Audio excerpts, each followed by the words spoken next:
दिल्ली के अक्षरधाम मंदिर के पास बेहद खराब श्रेणी का प्रदूषण AQI 361 रिकॉर्ड किया गया। दिल्ली के आनंद विहार में एयर क्वालिटी गंभीर श्रेणी में AQI 405 होने से लोगों को स्वास्थ्य संबंधी परेशानी। आनंद विहार टर्मिनस पर बाहर से आए यात्री हिमांशु ने दिल्ली के प्रदूषण को जानलेवा बताते हुए कहा, यहां आने पर प्रदूषण के कारण घुटन महसूस होती है। दिल्ली के IT और आसपास के इलाकों में AQI 361 दर्ज किया गया। बेहद खराब श्रेणी में प्रदूषण के चलते मुश्किलें बढ़ी। वायु प्रदूषण के चलते दिल्ली के अधिकांश इलाकों में स्मॉग का कहर। नेहरू प्लेस और आसपास के इलाकों में धुंध की परत। इंडिया गेट के पास कर्तव्य पथ पर जॉगिंग करते लोग दिखे। भारी प्रदूषण के बीच मॉर्निंग वॉक करते लोग नजर आए। दिल्ली में प्रदूषण पर काबू पाने की कोशिश में PWD। राजधानी के कई इलाकों में PWD वाहन कर रहे हैं पानी का छिड़काव। दिल्ली में यमुना नदी में प्रदूषण का स्तर बढ़ा। कालिंदी कुंज इलाके में नदी की सतह पर जहरीला झाग नजर आया। दिल्ली की हवा जहरीली तो मुंबई के हालात फिलहाल सामान्य। मुंबई में अभी एयर क्वालिटी अच्छी श्रेणी में। मुंबई के कुछ हिस्सों में हवा में छाई धुंध की परत। मरीन ड्राइव के आसपास जॉगिंग करते नजर आए लोग। उत्तर प्रदेश के आगरा में खराब श्रेणी में एयर क्वालिटी इंडेक्स पहुंचा। शहर के कई हिस्सों में धुंध की परत नजर आई। मुंबई के बांद्रा टर्मिनस स्टेशन पर भीड़ से भगदड़। 10 लोग जख्मी, घायलों का अस्पताल में इलाज जारी।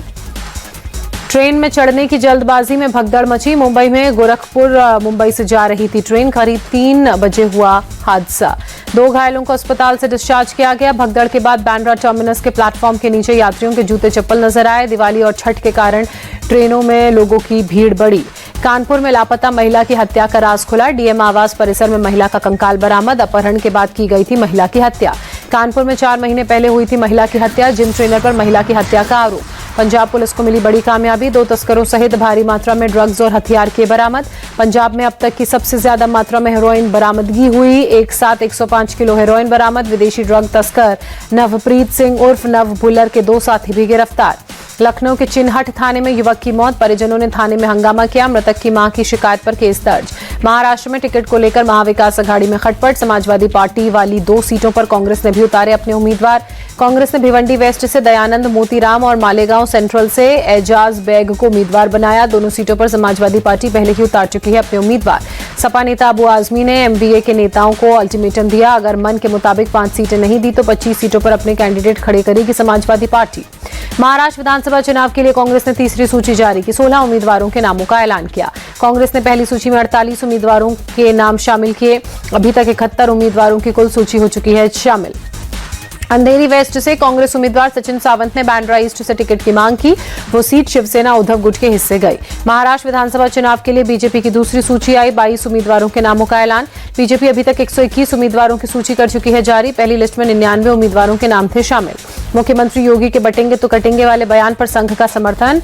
दत्तात्रेय होसबोले ने कहा, एकता को आचरण में लाना जरूरी। दत्तात्रेय होसबोले ने कहा, हिंदुओं को तोड़ने के लिए लोग काम कर रहे हैं, इसलिए हिंदू एकता लोक कल्याण के लिए जरूरी। सपा सांसद डिंपल यादव का बीजेपी पर अटैक। ये सबके साथ की बात जरूर करते हैं पर काम नहीं करते। यूपी उपचुनाव में सारी सीटें जीतेगी बीजेपी। यूपी सरकार के मंत्री धर्मपाल सिंह का बयान। केंद्रीय गृह मंत्री अमित शाह बीती रात कोलकाता पहुंचे। एयरपोर्ट पर किया गया उनका भव्य स्वागत। सीएम योगी ने गोरखपुर में किए जनता दर्शन। जनता दरबार में लोगों की समस्याएं सुनी। हिमाचल प्रदेश के मुख्यमंत्री सुखविंदर सिंह सुक्खू ने शिमला के डोडरा क्वार से सरकार गांव के द्वार कार्यक्रम की शुरुआत की। दूर दराज के इलाकों में सरकारी सेवाओं को पहुंचाना है मकसद। मुख्यमंत्री सुखविंदर सिंह सुक्खू ने कहा, आने वाले बजट में हम आमूलचूल परिवर्तन करने जा रहे हैं। स्पेन के राष्ट्रपति पेड्रो साचेज आज भारत के 3 दिवसीय दौरे पर 28 अक्टूबर को पीएम मोदी के साथ जाएंगे वडोदरा। पीएम मोदी 28 अक्टूबर को वडोदरा में स्पेन के पीएम के साथ Tata advance system airbase project संयुक्त का उद्घाटन करेंगे। कर्नाटक वक्फ बोर्ड ने किसानों को 1200 एकड़ जमीन पर दावा ठोका। तहसीलदार ने 47 किसानों को नोटिस भेजकर कहा, साबित करें जमीन वक्फ की नहीं है। वक्फ बोर्ड के दावे पर राजनीति गरमाई। सांसद तेजस्वी सूर्या ने कहा, किसानों के हक की लड़ाई बीजेपी लड़ेगी। तेजस्वी सूर्या के आरोपों पर कर्नाटक के वक्फ मंत्री जमीर अहमद ने कहा, किसानों के साथ कैसे अन्याय कर सकते हैं। कुछ लोग वक्फ बोर्ड के नाम पर लोगों को परेशान कर रहे हैं। केंद्रीय मंत्री जी किशन रेड्डी का बयान। कर्नाटक में दिवाली के दिन पटाखे चलाने के लिए नियम तय। 2 घंटे के लिए पटाखे चलाने का आदेश। कर्नाटक सरकार ने केवल ग्रीन पटाखों के उपयोग के आदेश दिए। 125 से कम पटाखों का साउंड डेसिबल हो। अयोध्या में भव्य दीपोत्सव की तैयारी। आज भी दिए बिछाने का काम रहेगा जारी। इस बार 55 घाटों पर जलाए जाएंगे 28 लाख दीपक। मध्य प्रदेश के सतना पहुंचे सीएम मोहन यादव। परिवार के साथ कामदगिरी मंदिर में पूजा अर्चना की। तमिलनाडु के मदुरई में भारी बारिश के बाद कई इलाकों में जलभराव, आम जनजीवन बुरी तरह से प्रभावित। सड़कों और गलियों में पानी भरा, ड्रोन से कैद हुई कुछ तस्वीरें, लोगों का घर से बाहर तक निकलना मुश्किल।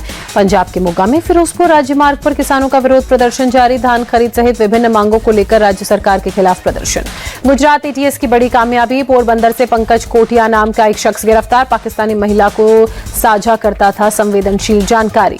कौन बनेगा करोड़पति शो के नाम पर ठगी का मामला सामने आया, शिकायतकर्ता से 3 लाख रुपए लूटे गए, सीबीआई ने दर्ज किया केस। आईजीआई एयरपोर्ट पर बम की धमकी का मामला, दिल्ली पुलिस ने शुभम उपाध्याय नाम के शख्स को किया गिरफ्तार। माऊ में हिस्ट्री शीटर कलीम और फीरा की 39 लाख की संपत्ति कुर्क, गैंगस्टर एक्ट के तहत कार्रवाई। दिल्ली के शहादरा में एक एटीएम में भीषण आग लगी, मौके पर उठा धुएं का गुबार, दमकल ने आग पर पाया काबू। आग की वजह से इमारत के एक हिस्से को नुकसान पहुंचा, पूरे इलाके में अफरा तफरी मची। हादसे में किसी के घायल होने की खबर नहीं, फिलहाल आग लगने के कारणों की जांच जारी। दिल्ली के आनंद विहार रेलवे स्टेशन पर यात्रियों की भीड़ नजर आई, दिवाली और छठ पूजा के लिए जा रहे हैं लोग घर। रेलवे और आरपीएफ ने यात्रियों की सुविधा के लिए किए इंतजाम, सुरक्षा व्यवस्था के साथ ही सहायता बूथ के जरिए की जा रही है मदद। बागपत में त्योहारों के सीजन में फूड विभाग की ताबड़तोड़ छापेमारी, कई क्विंटल मिलावटी रसगुल्ला, छेना, टोस्ट और मावा बरामद, 20 घंटे में 3 बड़ी कार्रवाई से हड़कंप। डीएम के निर्देश पर मिलावट के खिलाफ अभियान चलाया गया, मिलावटी मिठाई को गड्ढा खुदवाकर नष्ट किया गया। रिफाइंड और पाउडर से मिलाकर तैयार हो रहा था मिलावटी मावा, हरियाणा और दिल्ली एनसीआर समेत आसपास के इलाकों में होनी थी सप्लाई। आगर मालवा में नकली घी बनाने के कारखाने का पर्दाफाश, करीब 7000 लीटर नकली घी जब्त।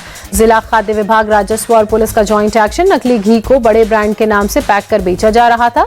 कार्रवाई के दौरान नकली घी बनाने की मशीन और सामान भी जब्त किए गए, कारखाने को सील कर जांच के लिए सैंपल भेजे गए। त्योहारों पर लखनऊ में खाद्य सुरक्षा विभाग की बड़ी छापेमारी, देसी घी के गोदाम में एक्सपायरी घी के डिब्बे मिले।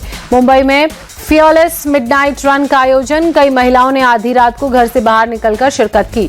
महिला सुरक्षा और सशक्तिकरण के लिए रन का आयोजन, अभिनेता और मॉडल मिलिंद सोमन ने दिखाई हरी झंडी। हरियाणा के सीएम नायब सैनी ने पानीपत मैराथन में शिरकत की। सीएम ने कहा, ये मैराथन हर दिन आयोजित करनी चाहिए, इस मैराथन से भाईचारा और प्रेम बढ़ता है।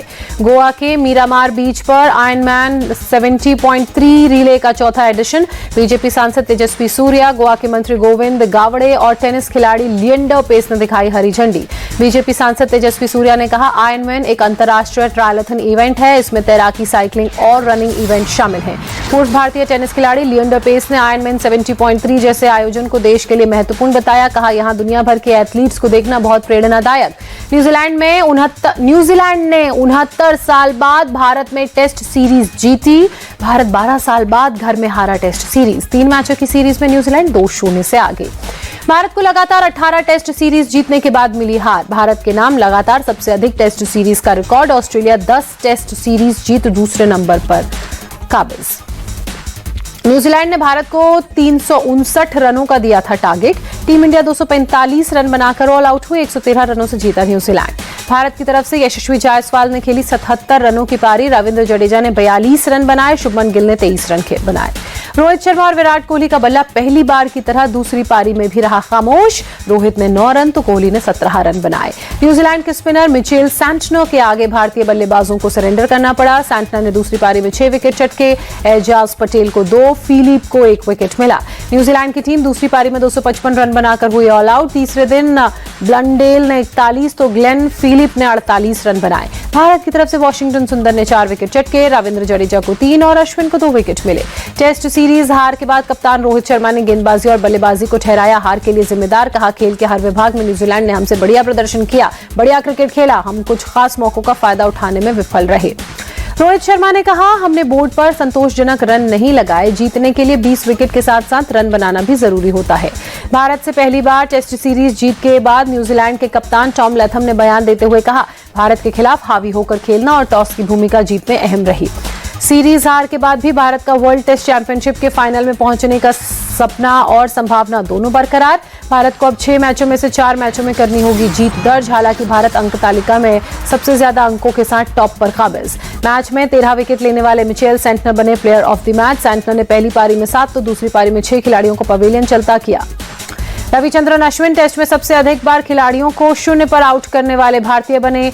अश्विन ने 78 खिलाड़ियों को शून्य पर आउट किया। अनिल कुंबले ने 77 बार खिलाड़ियों को शून्य पर आउट किया। पाकिस्तान ने रावलपिंडी टेस्ट जीत सीरीज पर किया कब्जा। 2021 के बाद पाकिस्तान पहली बार घर में जीता है टेस्ट सीरीज। 3 मैचों की सीरीज में इंग्लैंड को 2-1 से दी पाकिस्तान ने शिकस्त। इंग्लैंड ने पाकिस्तान के खिलाफ 36 रनों का टारगेट रखा। पाकिस्तान ने 1 विकेट के नुकसान पर मैच जीत लिया। पाकिस्तान के गेंदबाजों ने दूसरी पारी में इंग्लैंड को 112 रनों पर आउट कर बड़ा स्कोर खड़ा करने से रोक दिया। पाकिस्तान के सऊद शकील बने player of the match. Sajid Khan बने player of the series. Sajid Khan ने 19 विकेट चटके। बल्लेबाजी में टीम के लिए बनाया जरूरी रन। वेस्टइंडीज ने श्रीलंका को तीसरे वनडे में हराया। श्रीलंका ने सीरीज पर 2-1 से किया कब्जा। तीसरे मैच में डकवर्थ लुइस नियम के तहत वेस्टइंडीज ने 8 विकेट से मैच जीता। महेंद्र सिंह धोनी खेल सकते हैं अगला आईपीएल। कहा, क्रिकेट का भी आनंद लेना चाहता हूं। सीएसके के सीईओ ने कहा, जब धोनी तैयार हो जाएंगे तो और क्या चाहिए।